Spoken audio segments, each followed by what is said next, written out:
What's up, Highland? We got special episode with all three of us on today. Very special. We were all fighting today. We must have a good guest on for us three to have to show up and do Nobody this. wanted to miss out on getting to talk. We were exchanging messages. Who's sitting out? And nobody volunteered. Yeah, So, hey. so you should feel honored. There you go, buddy. So we'll let you introduce yourself, even though we probably don't even need an introduction. However, before, let's remind everyone to follow us on Facebook, YouTube, Spotify. We're finally on, so you can do your exercising and or football practice, whatever, or just you're ride in doing, the car and listen to us. Sure. So anyway, all those platforms. Things. Yes. Well, Jimmy Warnecke, head coach of the Highland football team, and however many teams you coach in Little League, and your life is Dad all around the football field, from what I've gathered. Yeah, thanks for having me, guys. Thanks for having me. So glad to be here. Well, where do we want to start? We want to dive into the upcoming season. Yeah, let's before we get into any of that, let's do that. Let's hear what's your expectations here coming up. We're close, right? I feel like we're on like Varsity Blues right now. We're like the guys sitting in the restaurant. Look us all looking at him like, fill us in, coach. We're all going to be sitting in the stands watching practice. I'm gonna watch that one in a while. Tell us what record you're going to have. Yeah. Well, I get this question asked about 30 times a weekend, so okay. I should be prepared for it. I don't want to give you the old typical coach response, but we graduated a lot last year, right? We had a very big senior class that carried us for a couple years, and we have a third-year returning quarterback, Blake Jelly, and a third-year returning slot receiver and linebacker, Wyatt Render, which are really going to be the bulk of our team. But it's too early to tell with as much as we've replaced, right? I mean, you're talking 5-6 positions plus on both sides of the ball. So, it's definitely not going to be a week one knock your socks off type of deal. It's just week by week, just trying to win each day, and there's your typical coach response. But it is, man. We're not allowing these canned responses, by the way. It's you ask and I'll tell. Okay. It's a mentality that we have, and we're just trying to get better every day. And the big thing for us this year, and I know you wanted to get into this, Jeff, but the big thing for us is the last year the MVC is going to be in existence. So, I played in the MVC. Anyone who's played Highland football here in the last 30, 40 years has played in the MVC. So, I feel like having that on the plate, right, and saying, hey, this is the last time we're going to compete for an MVC championship, and we've kind of had our way a little bit the last 10, 12, 13, 14 years. So I think trying to close this thing down is a really, really big expectation for everybody involved in our program, right? We don't, we've dominated this conference for a number of years, and we don't want to surrender on the last year. So what happened with driving force for us this Thank year. you. What happened with the change? Where's Highland going to fall? Like, what can you share on the conference? Yeah, I mean, why the change, and where you guys going to land? It goes back a couple years ago. I first heard something a couple years ago. Your conference has agreement, 4 or 5 year agreement. Some go longer than that, and as that agreement comes to close to an end, people start talking, and there was some talking 2 years ago about the size of Mascoutah and Triad and their districts and how much bigger they were getting enrollment wise, and obviously they were doing pretty well in the conference across sports. And then you had the teams like CM and Jerseyville, right, whose enrollments were stagnating and kind of staying the same, and they were doing a lot of losing across sports and conference. So that was, to me, that's kind of the non-political, like the real truism behind that, right? Trio is going to continue to grow, Mascoutah is going to continue to grow. So at some point, you got a school like CM that's got 750, 800 kids going against Mascoutah, who's got 1,400, 1,500, almost double the size. Oh, wow. I didn't realize they've gotten that big. For sure. Correct. And we're currently at 850. I think in 98, when I graduated, we were a little over 1,000, right? Yeah. And we're about 850 right now in Highland. Wow. So for a number of years, Triad and Mascoutah have been playing with 300, 400, 500 more kids to choose from, right, within their sports programs and what we have. So, I mean, our football program, I feel like we've got a strong culture, right, and we've been able to, deal with that. But, some of these other schools and some of these other sports, it starts weighing in a little bit. Yeah, and that makes sense. So that created that kind of talking of, hey, CM and Jerseyville saying, hey, we're looking at pulling out. Well, then the rest of us got to find a place to go, right? With Muscuta's and Triad's enrollment, right, they can transition a little bit better into that split Southwestern Conference that's going on, right? Big school, small school. So you've got like the Belleville schools in East St. Louis and Edwardsville. They're on the large school side, or O'Fallon. And then on the small school side, you got like the Altons and Granite Cities, and then I think Collinsville is in that, and then along with Muscuda and Triad. So, the decision really came down for us as a district. Then what are we, where do we go? Is this something that we do? And there was a couple options. Waterloo went to Cahokia Conference. All right, they didn't let us in because of football. That was the word I got. Right, every other sport was okay, but because of football, they didn't want to let us in the Cahokia Conference. Now, to give you an example, that would be like Central, Columbia, right? None of those other teams. So, So next thing you knew, CM, Jerseyville, and Waterloo got adopted into the Cahokia Conference. Muscuda and Triad went to Southwestern Conference, and we were kind of just sitting there, right? As where are we going to go? We reached back out to Southwestern Conference. They were going to accept us into their conference along with Muscuda and Triad, but wouldn't allow football to be in the conference. We'd have to play an independent schedule, right? Along with playing all of our one of those small schools. It was a jacked up deal, right? Like, how do you even expect us to I mean, it was kind of a slap in the face offer, really, right? Just to accept all of our sports teams in Highland except football. Is it just because of scheduling? Is it because Highland, like, you've been too good for too long? That was the case with the Cahokia Conference. Yeah. I mean, Edwardsvilles and Bellevilles aren't going to be too scared of us. Right? No. I mean, we're a good program. We're still 4-5A program. So from that, the reason that they didn't allow us in football-wise to the Southwestern was just scheduling issues, I think. So where you headed? That's what you had to. So where are you going? So we decided to sign a deal with South 7 Conference. South 7 will be that Southern Illinois back Conference. in Harrisburg. You may know Harrisburg, but I remember that from back in the day. So you got Marion, you got Carbondale, you got Centralia, Mount Vernon, Cahokia. I may be leaving a team out there. More traveling. Yeah, but the problem is now word on the street is that Centralia is pulling out of that conference and going to the Cahokia Conference. So Cahokia is not in the Cahokia Conference? got kicked out of Cahokia Conference. So Centralia going there. So now we're going into a conference that doesn't even have an automatic bid. And what that means is you got to have a conference of 5 teams minimum to if you win your conference, you get an automatic playoff bid. Okay, so if Centralia pulls out of the South 7, we're playing from a football standpoint, we're playing in a conference that doesn't give an automatic bid to playoffs. So that's important. It is. I mean, we haven't needed that automatic bid in a number of years, right? We've gotten up through the wins and strength of schedule, but I think it is. It's significant, right? Mm-hmm. But I mean, it's to the point now where it's tough to win a conference unless you're going to get 5-6 wins, and you get 5-6 wins, you're getting playoffs anyway. So kind of a wait and see thing here. It is, yeah. And it's like the Wild West right now of conferences. About a year ago, the IHSA brought down a proposal that they would draw up districts, right, to where based on enrollment and geographical area, the IHSA would put teams into districts or conferences, if you will. Now, if all this stuff going on here right now, that doesn't sound like too bad of an idea. So is all this coming from like the college football realignment, and then all of a sudden high school's getting this? West, do you think college, NIL, because it's all gotten crazy, and then all of a sudden now it's trickled down to the high school. I don't know. I don't know why all this is happening. It seems like there's been a good amount of stability within conferences, at least in Southern Illinois, for a number of years. I think they've had some problems in the northern part of the state, but.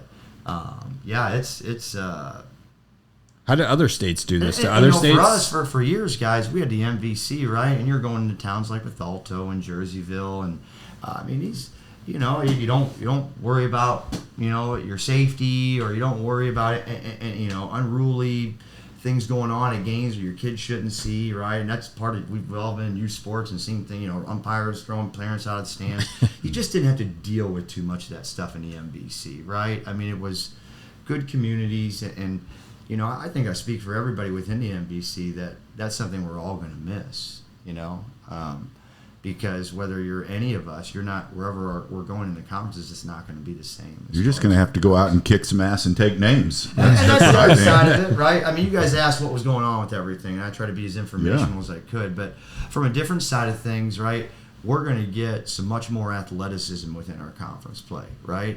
And for us, I think it's a new challenge. You know, we've proven, you know, we've yet to win the big one, right? But as far as conference play goes, we've proven that we've owned that MBC for you know, over a decade now, right? Sounds tiring. I'm tired of winning. And guys. now it's like, all right, I mean, for us, it's kind of a new challenge, right? Yeah. So I think we're excited about that.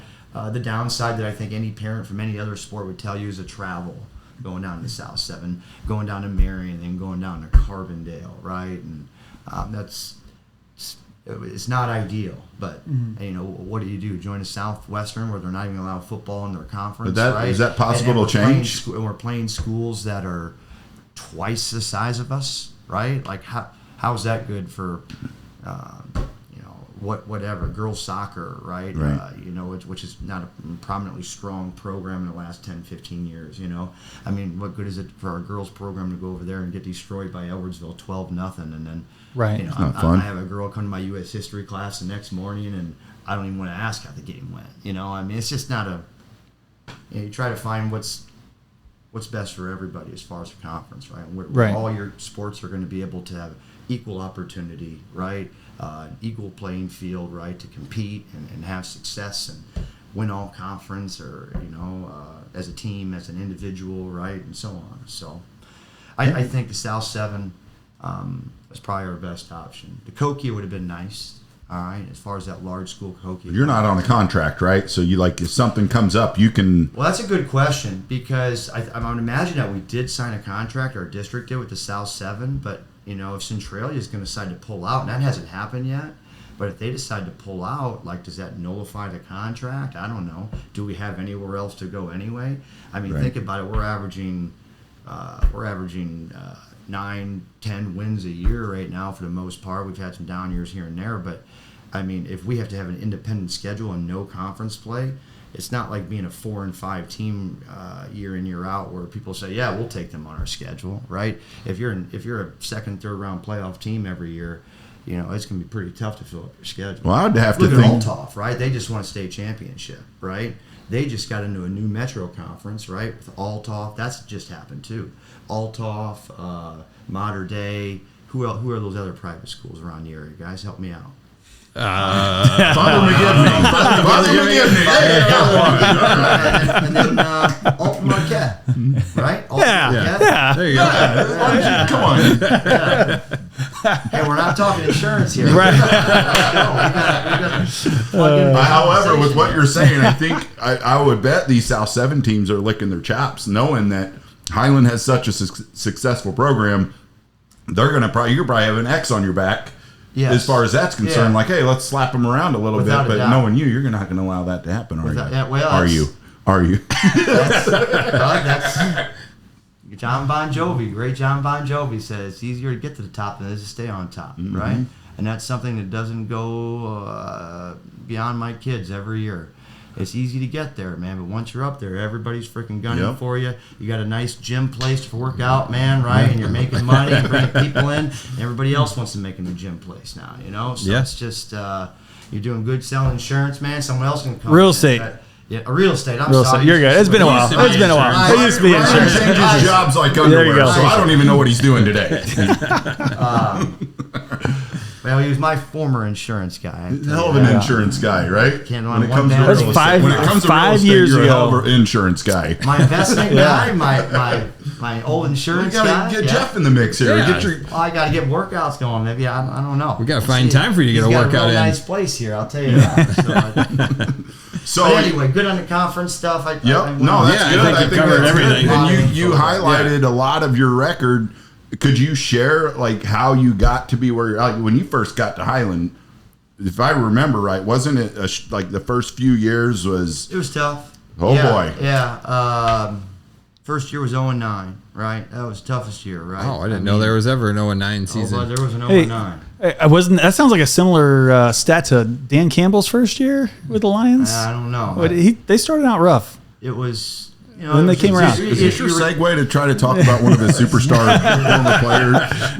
It's just you got to remake the culture, right? And first year I was there, first week of practice, man, I got 4, 5, 6 kids that are hurt all of a sudden, 10 minutes into practice, right? Stuff like that. Was it bad luck or just your coaching it's just tenure? It's what you allow. It's your expectations, right? It's what you set for your standards. It's what you set for your expectations.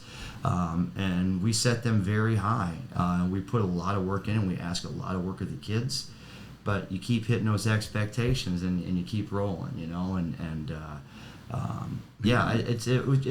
took time. But 0-9, yeah, it was dark rooms after games, right? Searching, like how can this be happening in my hometown, right, where I played, and everybody seeing me fail, right? It's not like you're going into a 9-to-5 job, right? So you find some resilience there, and I had some great young coaches around me that believed in me still after going 0-9, and some players as well. And year 2, we started off 4-0 after going 0-9, right? But I always talk about this too. You got to know how to handle losing, but you got to know how to handle winning too. And that young group didn't know how to handle winning, right? We went 0-9, all of a sudden we went 4-0, right? And they're thinking we're pretty darn good, right? And we got humbled, right? We finished the season 5-5, lost to Sacred Heart Griffin, a Power 5A school, and I thought that was a good lesson to learn for our young group, right? And then that year 3, where we had a lot of sophomores starting year 1 at 0-9, had stuck with us, and they panned out. We went 11-0, right? Undefeated in the regular season. Won our first 2. What year was that? That was 2013. Okay. Won our first 2 playoff games, so we were 11-0, and then lost to, I believe, the eventual state champion in SHG in the second round, or in the third round, quarterfinals. Who were some of the players from that team? Tanner Farmer. Okay. Tanner Farmer was an All-American, 2-time state champion wrestler, and went on to play in Nebraska and a couple other places. So Tanner was on that team. Mac Waldman was our quarterback on that team.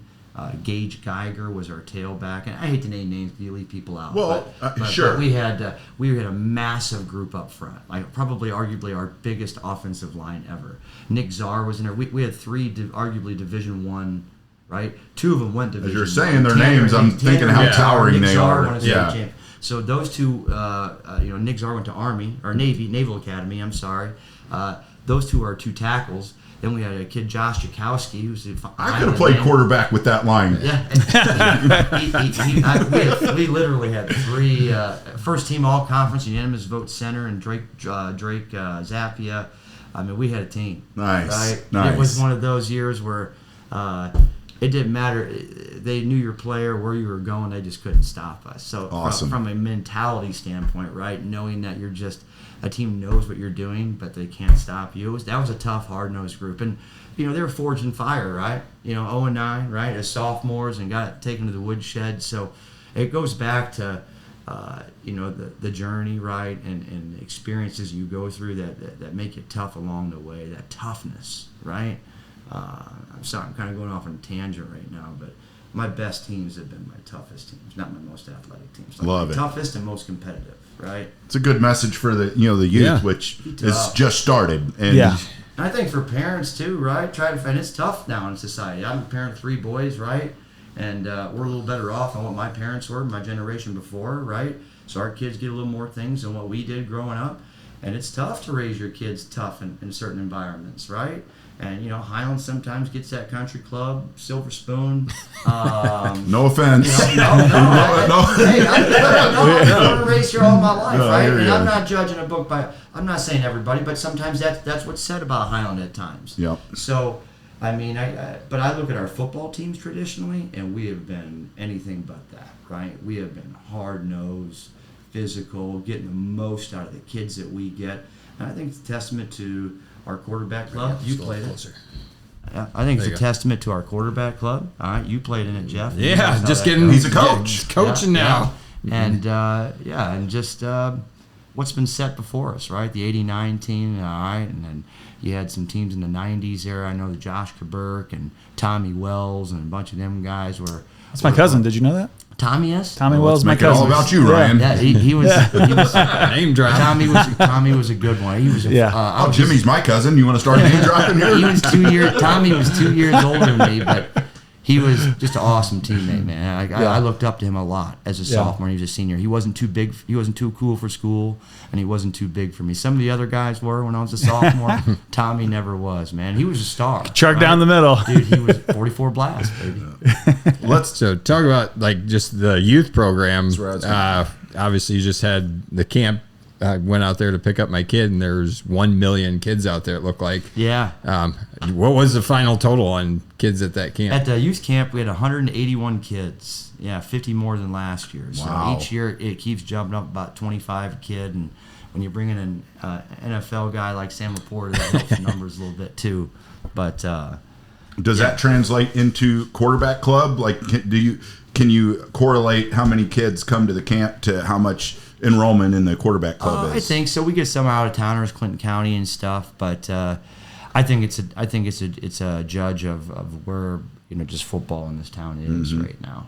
Our numbers of our camp, whether it be our numbers of our camp or numbers in the quarterback. Yeah, club. like do you know what the number of quarterback club kids are right now? I can tell you this: my youngest is 10. I coach 10-year-olds, and we've got the maximum number of kids without splitting. We have 35 kids. So That's I know just for 10-year-olds. For 6U, we got 48. 48. Yeah. Now I know some of them are Clinton County kids at lower levels, right? Clinton County splits. Typically, they have a fifth through eighth grade program over there. So a lot of those kids will leave then in fifth grade. So, but we still, out of the 35 kids, only 3 of them are out of town. So you 32 kids there. I think the 11-year-olds, right, current 6th graders, they're 20-some. Middle school numbers are good. Our lowest numbers are our current junior and senior classes. We have 9 seniors this year and 9 juniors. And I think some of that's still COVID, right? I think some of that's just low numbers. It was always been down there, but there's no doubt you've got the Sam Laporta factor, right? You had the same thing in baseball with the Jake Odorizzi factor, right? So, well, I want to small town, big figure like that. Yeah, I want to bring up what Jeff brought up, the youth, and I didn't grow up here. Vince just started this year for the first time in football. I got to go and watch practice, and I want to just compliment you, Timmy, everyone that's involved. It's actually fascinating to see how uniform you guys are. Every coach came out, and immediately it was like, let's turn the energy up. I mean, you guys were barking at, when I say barking, I'm not yelling. You were literally barking, like getting these guys pumped up and getting them to yell and scream. And you want to talk about instilling toughness in a good manner. You guys are doing it. It was cool to sit back and just watch that practice happen. And I was watching you, and I was watching other coaches, and you guys all were very similar in the energy drive and the things that you were doing. So you can see how that is feeding into the to the future. It's neat, isn't it? It is. And I never got to see it years ago before my kids were old enough to play, right? But now being out there and just seeing, they always say it takes a village, and with this case, it truly is, man. Seeing all these volunteer guys who are working jobs 9 to 5, to 5 and o'clock. they're all in. They're all in. I mean, Jeff does it, and they're in, right? Yes. Yeah. And it's why do we do it? I don't know. Jeff could probably tell you why he does it, but we had people do it for us growing up, Jeff, right? So it's just that's the great thing about small town community, right? You're giving back. Teaching these kids that. We were talking about the other day with St. Paul and Vince going there and how they do such a good job teaching community service, and it's a big part of what we do football-wise too. Yeah, so you can tell. service. So good. Congrats on that success. And I'll just say this: as a hesitant family of putting our kid into football, that all kind of washed away that first. Just seeing the discipline and what you guys are out there. You want to protect these kids. You're not just out there turning them loose and going crazy. You guys have their their health at mind. Absolutely, it's changed so much. I mean, so don't let your kid not be. We finally crossed that hump, but I just want to encourage other parents that maybe are on the fence to let them try it. And I think you did it the right way, right? Whether it's a parent that's reluctant or a kid that's reluctant, they got great flag football programs everywhere right now, right? And I know Vince did some of that. We've started incorporating the last 3 years doing a flag football program within our middle school, right, in the spring to try to attract, those kids that are parents that are kind of on the fence, and we get them out there for spring flag football. It's only like a month deal. We compete with Mascoutah and Troy and a couple other, Althoff, but it's just a good transition, right? The kids get to know us, right? And it's, you're not judging football by its cover a little bit, right? Yeah. No, this is my second year into the coaching and helping coach with the quarterback club, and it is a well-structured program. I can't imagine any other programs as well organized as what is out there at the quarterback club. And I guess now since I started playing 35 years ago, there's a Warnecke involved. Your old man was the coach, was one of my coaches for a long time. So the Warnecke quarterback club tradition runs a long way. Not That's to say funny. that your dad really went on. I'll tell you what was funny is when I didn't live here growing up, and I came to town, and his dad, they were all, we came to town, and he's like, hey, let's pat him up, and I wasn't part of the program, but this is what's funny. We come to pick up equipment the other day, and it's all in the shed. It was all in that tractor trailer. Yep. And that was when I'm like, Vince, I'm looking for that. I'm removed. Hey, I'm so removed from this, and I'm like looking for the tractor trailer. I'm like, 40 years have gone by. My bad. But it's really cool that like your family's been involved in keeping that program and really turning it into what it is. Yeah, it's something to be proud of. You referenced Timmy earlier, and to reference that, it's Tim Warnecke, my brother, who's the president there, and he's been for several years now. But there's so many people, man. Yeah, them putting lights up there, right? Yeah. And I know Gail Fry and Aaron Jelly, and of course my brother Tim, and people in the city are all involved in that. More people than I just said, but it's just bringing cool excitement. Now you can play night games with these kids, right? And things for them to run out. Everything just keeps evolving. The high school field, the scoreboard, the little league, right? Everything just keeps looking better and better and better. Yeah, moving in the right direction. There's always improvements that can be made. Yeah. So with that, Jimmy, one of the things that you mentioned, I feel like every 2 or 3 years, senior class, there's some senior class that comes along, and it's like, this is the class here. And then that class goes, the next class comes in. We're like, well, we got a bunch, the rumor, hey, we got a bunch of young ones coming around. Like, we're going to see. But Jimmy, you still do it. Even with the young ones, the winning record is just incredible. Even after, so I've gotten to the point where I'm no longer, whenever everybody's talking about, that senior class last year was good and they all graduated and now we got this young crew coming in. But yet that young crew still does it every single year. So it's it's just a huge testament to the program. Are you in the process? Do you actively work? I know you do, but how deep do you work with the quarterback club to kind of get these kids ready to get to the point where now they're in your hands more? Sure. That's a great question. We just had a quarterback club meeting the other night with all the coaches there, and we really try to incorporate our offense, just our very basic, and not that it's got to be a lot, and it's tough for a lot of things to translate from the high school level down to the younger level. Theory and practice is a big difference, as we all know, right? It helped me being down there as a young level coach and seeing how high school principles apply to 5, 6, 7-year-olds, right? We're doing it. It's to the point now where I would say from 3rd grade on, kids are running our bread and butter play, power and stretch in the run game, right? Okay, and are at least getting adopted to similar terminology, right? The defenses may not all be the same, the formations may not be the same, but it all matters. You look at these, these Geneseos and all these programs that have just dominated for decades and decades, and it's like a machine, right, where they're just pumping it out year after year after year, and that's a big part of what it is. So yes, at first, Ryan, I could not. I'm trying to survive, just like anybody starting a business or taking over a football program, right? And you got young kids at the house, right? And trying to survive. So it was tough to get in that quarterback club early on, right? It was back then. We didn't have middle school was not affiliated with the high school program whatsoever, right? So high school program was running this, and the middle school program was running something completely different. Whatever a random coach was going to be, dad was going to be the coach for that 7th and 8th grade group. So that's something that Robert Lane and and Shelly Geiger and Mary Beth Nelson, Joe and I's aunt, were like 10, 12 years ago, we got that middle school program going, and that was a huge step, right? We're still playing teams in our conference today, Ryan, to your question, that don't run the same stuff at the middle school program that their program runs at the high school program, right? That's insane, isn't it? All right? So that was the first step, right? And now I feel like in the last 5 to 6, 7 years, we've really started incorporating our schemes and stuff, with developmentally appropriately into that quarterback club. So, it's not, you're not just trying to win Super Bowls right now, right? You're trying to do that, right, and trying to build team culture, but you're also building towards the future and getting these guys an opportunity for greater levels of success at the high school level. And that I think you're seeing that, right? Yeah. I mean, we've got a lot of things that keep things consistent and allow us to get record after record after record, but that's a huge part of it, right? Huge part. And it's created a football town. I mean, Highland, you've created a football town, without a doubt. It wasn't. I mean, I'm trying to step it up, right? Yeah. It's been there. Highland's been a football town long before I was head coach here, right?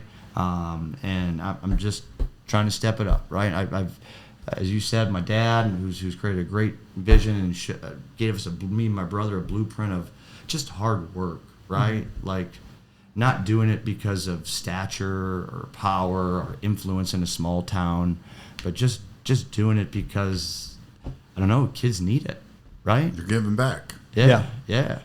So, I mean, you look at what my brother's doing in the quarterback club and all the people he's got down there, and the same thing at the high school program.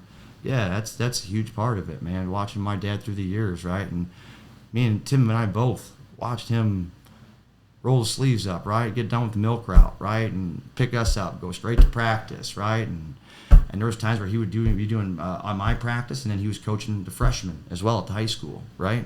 All this time volunteering, right? Never getting paid. Like all the years my dad's been in football, I think he's gotten a paycheck, like been actually a paid coach, like 3 times, 3 years maybe. One thing we need to bring back that I remember from your old man is great I haven't seen anybody cut up a big old watermelon at practice in a long time. We used to always get watermelon after practice. Your old man would always have a watermelon that he's slicing up at the end of practice. One of his milk accounts, right? Well, that's that or a whistle, right? And your brother Greg can come on here and tell a number of Jim Stevens stories. But the old whistle on the helmet back in the day, let you know you're there. Yeah, the old back juice in the eye. That's pretty impressive that you remember such a thing like that. But that's what's the cool thing, like, and what I think is so important about creating these experiences, like with the lights and stuff. It's like it's not about the game itself that kids remember. It's all the things that you add to the game. Parties, it's all the stuff that goes around it, and the culture that you create that these kids get, and those are the things that you remember from just sports in general. It has nothing to do with the actual game or what you won or lost. It's way more about all the other stuff. I'll tell you what, I have the unique experience every year to see each group get done with it. Right when we lose that final game of the year, you see it, right? When you see it, it's not just 1 year, right? That's all the emotions coming out. It's their whole life, right? Playing with these kids since they're 7 years old, knowing they're never going to play with them again, never, and that all hits them at once. And I always say it's like the worst moment for me in every season, but it's also the coolest moment, right? Where you can see these kids just take it all in and saying, it's all done, like, and it's just. That's cool. You can see it. You can see it on their face a little bit and in their emotions, and it's best and worst moment every year, no doubt about it. Yeah. Well, you brought up your dad. There's some videos of, where some of the players have tried to, impersonate, do an impression of your dad. I'd like to just invite anyone out there that can do Coach Jim, little Jimmy here. If you got a video that you'd like to send in to us, we'd be glad to see it, because there are some dandies of the younger, some younger guys that I think Greenwald. Got to start with some softball shorts. What's Billy? What's her kid? Ethan did one, and I mean it is to a T. I mean, if I didn't know Uncle Jim, I'd be like, oh my gosh, that is him. Just we got mannerisms and everything. It's great. We had that coming up this weekend, so we'll have a night where the kids will do skits, right? Oh, man. We'll do skits of the coaches, and then another night we'll have like all the freshmen, incoming freshmen. They'll group together, and some of the seniors will give them songs that they got to sing in front of the whole group. Send them in, kids. Let me see what cousin Jimmy's got. What do you got for him here? I'll tell you what, though, there's some skits out there. I'm throwing a "What's Up Highland" T-shirt to the winner here. There you go. Well, Jimmy, is awesome having you on, and hopefully everybody gets to know who you are. Gets a better understanding of who you are, why you do this, and I think it's awesome what you've created. I think these guys would agree. Absolutely. Yep. So thanks for coming. Thank you guys for having me. Good luck this year. All right. 12-0.